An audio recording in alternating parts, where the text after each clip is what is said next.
Malayo pang Pasko at bagong taon pero ang presyo ng prutas sa ilang palengke nagmahal na.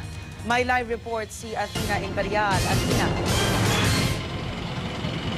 Yes, Rhea, kasisipula pa nga lang ng Burmans ay nagtaas na ang presyo ng mga prutas. Dito nga sa Blumentritt ay may ilang prutas na doble ang itinaas ng presyo kaysa sa dati nitong halaga. Itong mga tindero ay wala namang magawa kundi patungan yung mga dati nilang presyo ng prutas para naman daw kumita sila. Ang presyo ng Fuji apple na dating 10 pesos, ngayon ay dumoble na, no? 12.50 hanggang 20 pesos ang isa. Dumoble rin ang presyo ng Poncan.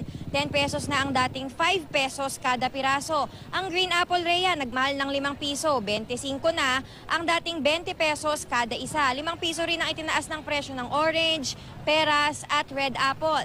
Nagmahal din ang kada kilo ng grapes at santol. Ang dating 160 pesos na ubas, ngayon 200 pesos na kada kilo. Ang santol naman, 20 pesos na ang dating 15 pesos per kilo. Di naman nagbago ang presyo ng mangustin, lansones at dalandan.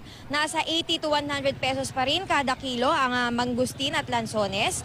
Ang dalandan, 40 pesos pa rin kada kilo.